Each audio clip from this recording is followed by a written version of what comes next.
Namaste Meredos, kembali lagi di channel MHJR's Bollywood TV. India dikenal sebagai negara dengan peradaban dan ritualnya yang sangat kaya. Dari menari dalam setiap acara maupun tradisi pemujaan. Bahkan, budaya-budaya tersebut sudah ada sejak lama dan masih ada yang tetap terpelihara hingga saat ini. Sebagian kecil masyarakatnya hingga kini bahkan masih memegang erat tradisi yang terbilang aneh dan cenderung mengerikan.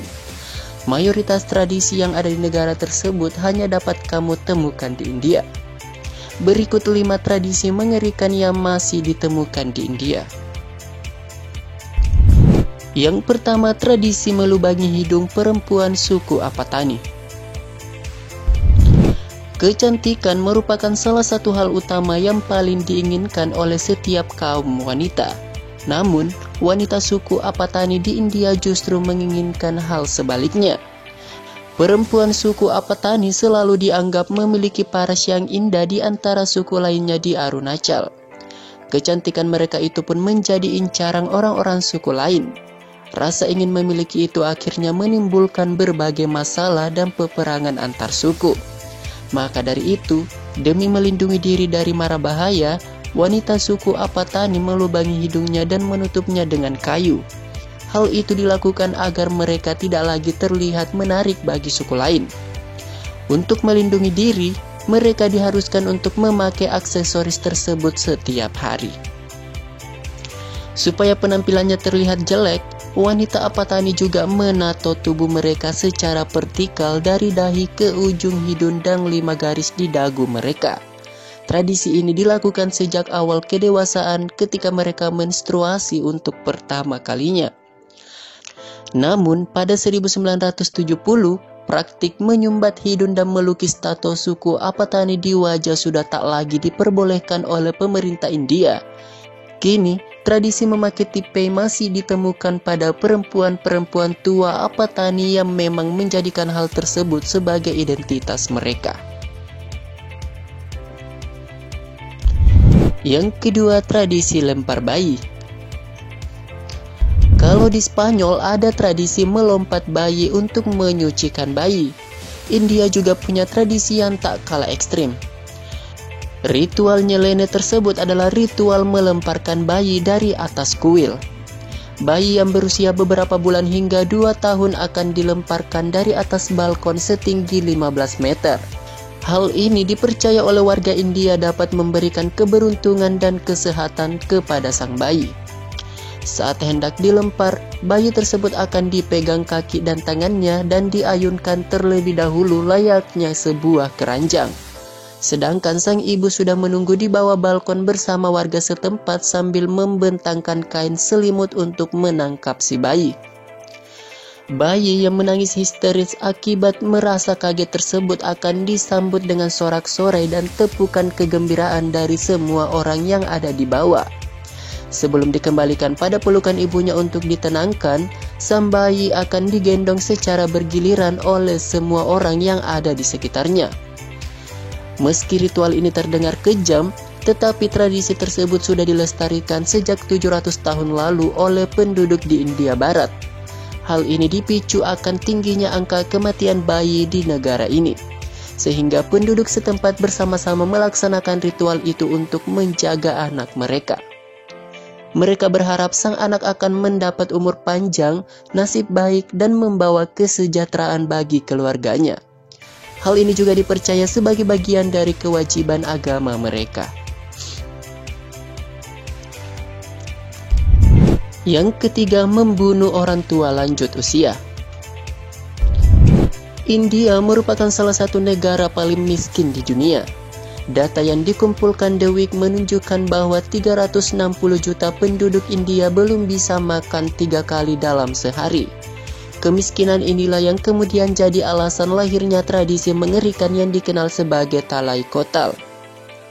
Dalam jurnal Talai Kotal The Practice of Euthanasia in the Name of Custom yang dibuat oleh Vyali Chatterjee pada tahun 2014 disebutkan bahwa Talai Kotal adalah praktik tradisional untuk membunuh orang tua oleh keluarga sendiri. Talai kotal merupakan praktik senisida atau praktik pembunuhan orang tua, khususnya yang lanjut usia. Diambil dari bahasa Tamil, talai kotal berarti bersantai sambil mandi minyak. Dalam prosesnya, orang tua yang sudah lanjut usia akan disuruh untuk mandi dengan menggunakan kandungan minyak kental sebelum fajar. Setelah mandi, orang tua tersebut akan meminum beberapa gelas air kelapa tua yang dingin sepanjang hari.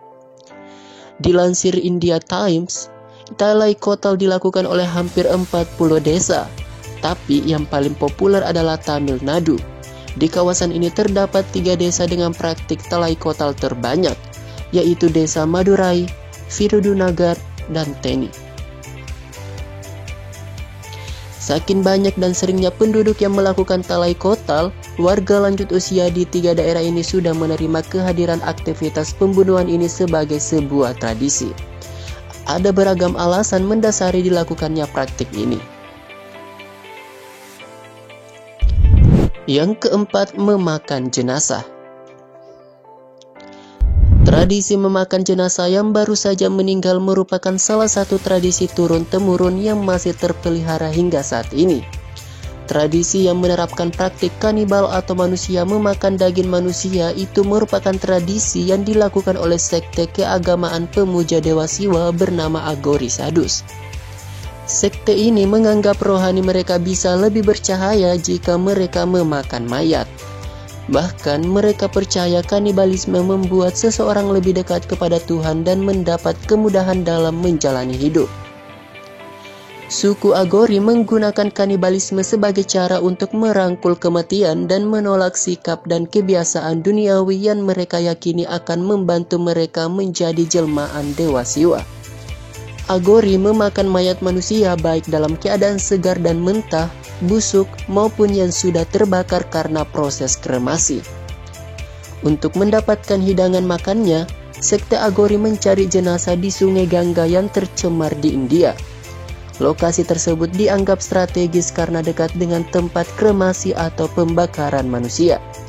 Sebagai kota favorit Dewa Siwa, Varanasi atau Sungai Gangga dipercaya memberikan keselamatan akhirat kepada jenazah yang dikremasi di kota tersebut.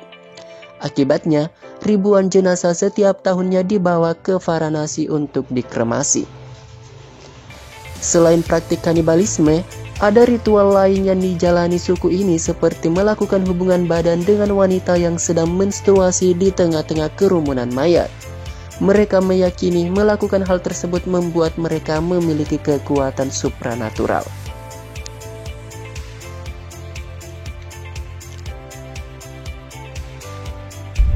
Dan yang terakhir, tradisi membakar diri. Janji sehidup semati dalam pernikahan memang tak boleh dianggap remeh. Saking sakralnya, penduduk India bahkan punya langkah ekstra untuk mengabadikannya dalam bentuk tradisi. India punya sebuah tradisi unik dan juga ekstrim yang dikenal sebagai sati atau sati. Tak main-main, dalam tradisi sati, ketika sang suami meninggal dunia, istri juga akan menghilangkan nyawanya. Caranya beragam. Ada yang membakar diri di rumah pemakaman suaminya, menenggelamkan diri, atau dikubur hidup-hidup dengan jenazah suami secara sukarela. Sati berasal dari bahasa Sanskerta yakni suti. Dilansir Ensiklopedia Britannica, sati berarti wanita yang baik atau istri yang suci. Dalam praktiknya, sati biasanya dilakukan segera setelah sang suami meninggal dunia. Menurut culture thrift, berdasarkan kepercayaan Hindu kuno, sati melambangkan penutupan pernikahan.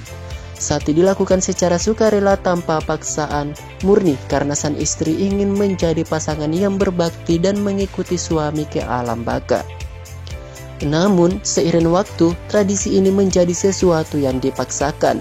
Secara tradisional, sosok janda di India tidak memiliki peran dan dianggap sebagai beban.